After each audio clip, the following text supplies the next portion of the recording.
సంక్రాంతి శుభాకాంక్షలు Hanumanna. Thank you అన్న. బాగున్నారన్న? నరేష్ నమస్తే. సార్ నమస్తే సార్. నమస్తే నమస్తే నరేష్. యాక్చువల్గా హనుమానాయక్ గారి తోటలో ఉన్నామండి ఈరోజు. యాక్చువల్గా నేను స్టార్టింగ్లో వచ్చినప్పుడు హనుమానాయక్ గారు ఒక మాట అన్నారు, ఈ భూమిలో గత 10 సంవత్సరాల నుంచోని విత్తనం కూడా ఎవరు తీసుకెళ్ళలేదు సార్, అలాంటి భూమిని మనం చేస్తున్నాం.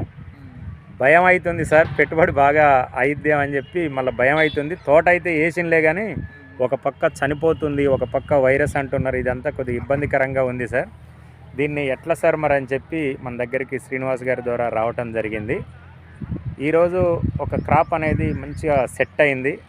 ఇప్పుడు హనుమ గారి దగ్గరికి రావటం జరిగింది. ఇప్పుడు హనుమ గారి మాటల్లో యాక్చువల్గా ఆర్పిఎస్ రిజల్ట్ అనేది ఏ రకంగా అనిపించింది అనేది, ఇక్కడ అది క్రాప్ కూడా ఏదో పట్టుకున్నాడు. అంటే ఇలాంటి భూమిలో మన కాలీఫ్లవర్ కూడా అంటే బాగా పండుద్ది అన్నదానికి ఇది ఒక నిదర్శనం.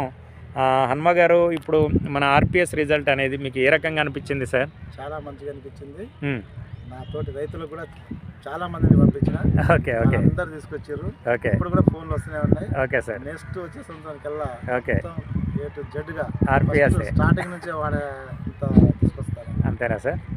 Okay okay okay. ఇప్పుడు మొత్తం ఓవరాల్గా ఈ 2 ఎకరాలలో క్రాపు ఎంతవరకు పడవచ్చు సార్? అంటే జనరల్గా క్రాపు, పంట క్రాపు యావరేజ్గా ఇప్పటి వరకు 40 క్వింటాలు, 40 నుంచి 40 క్వింటాలు. అంతేనా సార్? ఒకసారి నరేష్ మా సార్కు ఆర్పిఎస్ వాడుతున్నందుకు థ్యాంక్స్ చెప్పండి. ఈరోజు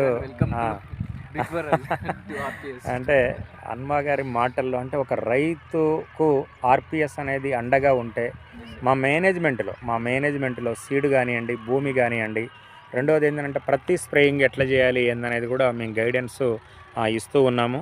మన గైడెన్స్ తీసుకున్న ప్రతి రైతు కూడా ఈరోజు చాలా చాలా హ్యాపీగా ఉన్నారు. చూడండి, క్రాప్ కూడా చూపెట్టు నరేష్, కొద్దిగా క్రాప్ సెట్టింగ్ కూడా యాక్చువల్గా క్రాప్ అంతా కూడా యాక్చువల్గా మంచి క్రాప్ అనేది కూడా మంచి క్రాపు. చూడండి, క్రాప్ పడని భూమిలో కూడా క్రాప్ని సెట్ చేసిన అంతేనా? తోట వేసినా కానీ పండని పరిస్థితి ఉంది. అయినా కానీ హనుమ గారు ఆర్పిఎస్ ద్వారా ఒక అద్భుతాలు తీసిన అనేది చెప్తున్నారు రైతులు. ఇదంతా కూడా ఒక క్రాపు బలంగా సెట్ అనేది కావటం జరిగింది.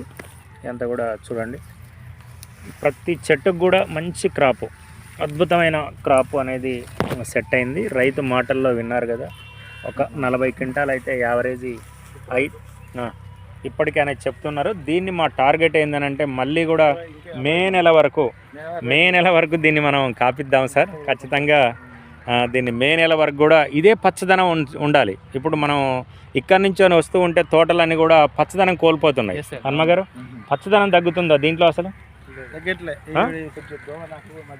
దోమ కొద్దిగా ఇదైంది తప్ప ఎక్కడ కూడా చూడండి అసలు ఆర్పిఎస్ పచ్చదనం, గ్రోత్, క్రాప్ అనేది కూడా ఇది కాయ క్వాలిటీ కూడా మంచి క్వాలిటీ.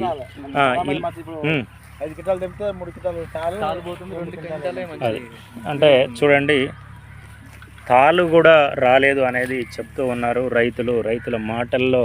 RPS 76 result. హనుమ గారు, చాలామంది రైతులు కూడా మన ఆర్పిఎస్ వాడుతూ ఉన్నారు ఆయన యొక్క సపోర్ట్ తోటి. ఇక్కడ దాదాపు ఒక 50-60 మంది రైతులు వాడుతున్నారు హనుమ గారు. భాస్కర్ గారు, మిగతా చాలా మంది. అవును, ఎమ్మటే ఇది ఆర్పిఎస్ 76 యొక్క రిజల్ట్ మిత్రులారా. ఓకే, నమస్తే Naresh. Sir thank you sir, thank you so much for. Hanuma గారి మాటలు విన్న తర్వాత మీకు ఏమనిపిస్తుంది నరేష్? ఇంకెక్కువ మంది రైతులకు రీచ్ చేయాలనిపిస్తుంది ఆర్పిఎస్ ని? నిజం సార్, ఎందుకంటే ఇప్పటి వరకు అసలు ఎవరు వెయ్యని పరిస్థితి తోట. ఓకే, వెయ్యనటువంటి పరిస్థితిలో సార్ డేర్ చేయడం ఒకటి, డేర్ చేసి ఆర్పిఎస్ ని నమ్ముకొని ఈ స్టేజ్ లో తీసుకురావడం అనేది 25 లీటర్లు అడుగులో పడ్డది మొత్తం ఆర్పిఎస్. చాలా గ్రేట్ సార్. ఇది చాలా మంది రైతులకు నిదర్శనం.